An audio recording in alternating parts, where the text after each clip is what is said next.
Hey everybody, I'm Andrew Fish. I'm sponsored by Discraft Disc Golf and Upper Park Disc Golf. Thank you so much for tuning in to my 2022 In the Bag.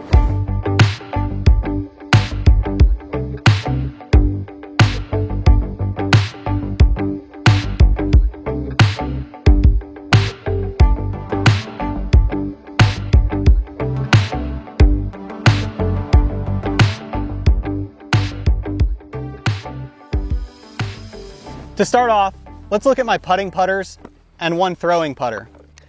I like using Jawbreaker Roaches for these. I'm using two Jawbreakers that have one of my old stamps on them from a tour fundraiser run, and then one of the first Jawbreaker Roaches I got from Discraft. This one definitely wants to turn.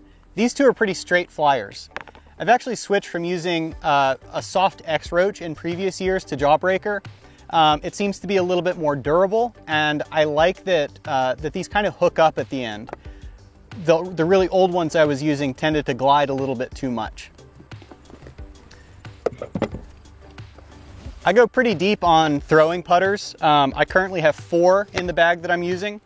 I've got one Glow CT Challenger from last year's tour fundraiser run. I like the way that this is beaten in to be an understable complement to the more overstable Z Challenger that I'm throwing. This is a Crystal Z Challenger, pretty old run, looks like it's a 2010 tournament. Really good overstable, out to maybe 300, 320 feet. I'm also carrying 2 zones. Pretty much any Discraft player you talk to is going to be carrying a zone for something. It's a really great approach disc, and in a weird way, its lack of glide is what makes it special. I have a Jawbreaker, which tends to turn a little bit, and then one Z Run from this year's Tour Fundraiser series for me. You can find those on Daddy Disc Golf's website. He's a Maryland retailer and can do quick shipping and local deliveries.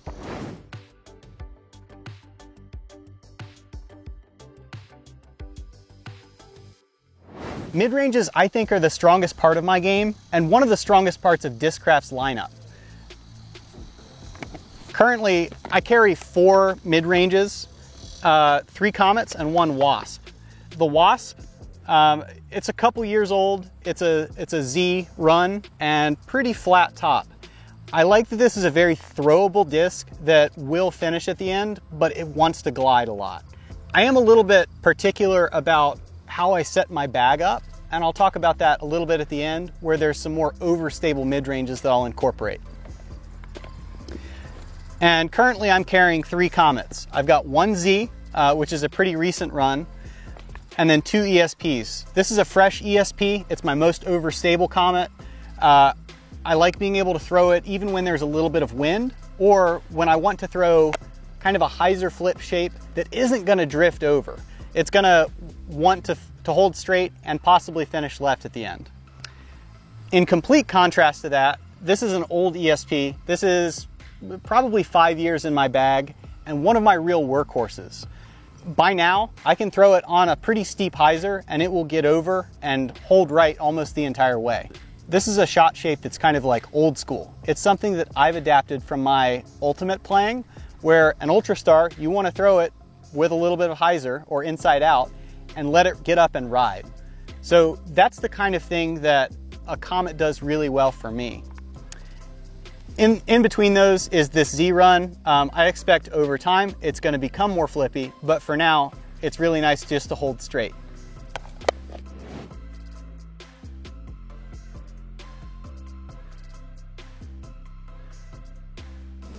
For fairway drivers, I really like an Undertaker. This again is a couple years old. I've been using it for 3 or 4 months, and this Undertaker likes to be thrown on hyzer, and it will follow a lot like one of those Comets will, where it gets up and rides and wants to hold right. Over the last couple years, I've gone in and out between using an Undertaker and then some other discs as my primary fairway driver. At least for now, I'm using a Z Tracker that's beat in pretty well for the like stable shot, where I can throw it straight and it's just gonna go straight. Trackers aren't really produced that much by Discraft right now. I really would like to see them bring it back, because this is what I feel really confident in throwing in that mid 300s range with a good finish on it right now. I've got another one that's fresh, this guy just wants to go left when I throw it on a backhand.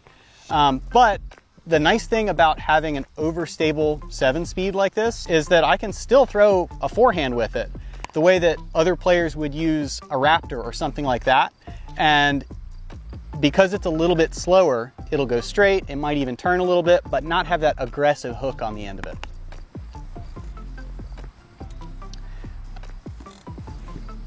A little bit faster, I have 2 Big Z Vultures in the bag. The reason for 2, one is very fresh, it's overstable. The other one started a little bit understable, and it likes to have a little bit of drift in the mid part of its flight. It's really cool to see how in the last few years, a lot of pros have gravitated towards this like 9-10 speed disc instead of the really, really fast ones. These go far. Like I can throw them close to 400 feet, but it doesn't have that aggressive finish on the end of it that, you know, a Force or a Nuke or something like that might. I recommend a Vulture, regardless of what your arm speed is, there's gonna be a purpose for it. I'm kind of weird in that I don't really throw Raptors backhand. I will just put a little bit more hyzer on a Vulture for the most part. Presently, I have 2 Raptors in the bag. This blue one is about 1.5 years old. It's my primary forehand disc to be able to throw anything between like a hyzer that's going to hold on that same angle, or the kind of like flexing shot that will get out of it late. Big Z Raptor has been very good to me.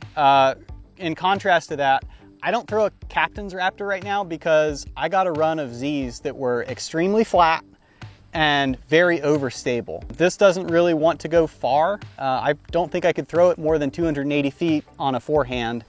And even with a backhand, it's not a whole lot more than 330, 340. I like the utility of these discs for being able to be useful in the woods, in the open, and having that reliable finish on the end of it. Couple of really flippy oddballs here. I throw Thrashers and Cranks. For the most part, these are going to be rollers or really weird hyzer flips. This is a first run Z Thrasher, and I've been working on it and working on it and working on it. By now, the only thing it wants to do is roll and get over. So it might not come out that often. It really depends on the course, but there are other places where this has to be thrown. Like at Great Lakes Open, when I want to throw a quick flipping roller that goes uphill, like on hole 18 or something like that, this is what I pull out. For a little bit more distance, I like to do a Z Crank. It's slightly faster than a Thrasher and slightly more overstable. This one also pretty worked in, and it's the kind of thing where I have to do some work to get it over as a roller, but it has so much glide that it can be thrown far in the air and then still have lots of speed to run. Some of my favorite highlights have come throwing a Z Crank. I feel a little bit cluttered right now in my like overstable distance driver regime, I guess, but I've got several discs that really work well for me right now. Particularly on certain courses, you need a wide variety of stabilities while still having that like fast distance potential. Lots of Discraft players are throwing Z Nukes right now, or other varieties of nukes. This particular one, I don't think I've had a disc that goes further. It requires a lot of arm speed though, and if I don't hit it quite right, the like wide rim, the aggressive wing of the disc makes it want to fade out. So I'm not promising that a Nuke will be your furthest flying disc, but I know that for me, it has added quite a bit over what I was doing with Forces as my main workhorse the last couple of years. Now for Forces, I'm carrying 3. I have 2 ESPs and 1 Z. The weird thing is, you would think that a Nuke is supposed to be a little bit more, understable than a Force, but for whatever reason, this is kind of like middle of the road for me. I break it out when I need distance. I have a very overstable, very domey ESP Force from a couple years ago. I have an ancient lost and found and eventually sold disc that was found by one of my friends, and this is an old ESP that wants to get over. I was throwing this on Idlewild, hole 1, If you're familiar with that, a little bit of a downhill shot. If I threw it flat, it would want to get up and glide, glide, glide. It's kind of funny. It's not a force, or it says force, it doesn't act like a force. And somewhere in between those is a Z-force. There was a really, really good run of Z-forces a couple years ago that I got my hands on, maybe 3 or 4 of them. This is my last one. I love it to death. I like being able to throw a slight hyzer that wants to ride, ride, ride, but will still have that force finish on the end. You may have noticed I carry lots of multiples of the same disc. There are some people who will say, well, my Undertaker only does this. My Vulture only does this. And when it stops doing that thing, they take it out of their bag. I'm kind of the opposite. Like, I think that discs have a life the entire time that they're flying. Even if they're no longer what they were when they started, they still have some utility to them. That Comet will start straight and it will become a turnover disc or a hyzer flip disc or something like that. The magical thing about disc golf to me is just being able to make a disc do different things, only limited by your imagination. Additionally, I will carry an Upper Park Shift. This is kind of a smaller bag. I really like the triangular configuration of it. I don't think that there's a bag really comparable on the market. For carrying 10 or 15 discs, this is really, really economical. The discs that I showed you coming out of the Rebel are what are in my bag for every single round, every single course, at least on the tour. But depending on where you are, if there's a water hazard or, high winds, whatever conditions might arise, I don't like losing these guys. So I'll throw in stuff like a Nuke OS if I need something really overstable, an extra ESP Force so that I don't lose one of my favorite ones. I've got a Raptor that's in between those two. I have an ESP Undertaker that I particularly like when that beat tracker still has too much finish on it, but my Z Undertaker is going to be a little bit too understable. Not all of these are going to be useful all the time, but they're elevated above the status of just like a backup bag. Additionally, I have a Z Machete. This is my main thumber disc, but it really only comes out in the woods because I feel like in the open I can do other things with a backhand or a forehand instead. And I've got a couple of mid-ranges that are, part-timers in the bag. I have a Glow Z Flex Wasp. This is another old run. I got it from a Virginia local, and it's got a little bit more overstability than the Wasp that's normally in the bag. And then if I want to go even more overstable, this is a Buzz OS is more or less a zone in mid-range form.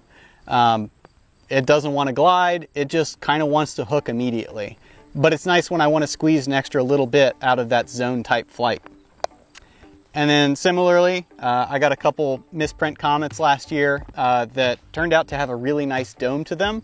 And this is probably the heir apparent to that overstable slot in my bag for mid-range, or for Comets at least. And then one extra Z Nuke. I know that as we get into some tournaments where there are significant water hazards, like at the Des Moines Challenge, at Worlds, at Maple Hill, at Brewster Ridge, there's going to be times when I don't want to lose that nuke or something else that I've been throwing really well. So I'll throw another disc in there. Thank you so much for watching, and thank you to Gatekeeper Media for filming, editing, and hosting this In the Bag video. Again, please support my sponsors at Discraft Disc Golf and Upper Park Disc Golf. I have Tour Series discs available on sale from daddydiscgolf.com. Again, Maryland local retailer. They've got a lot of good stuff. For example, there's some great swirly buzzes. There's some Thrashers, Nukes, Raptors, Zones, all sorts of different great molds. If you want to go support me, that's an awesome way to do it.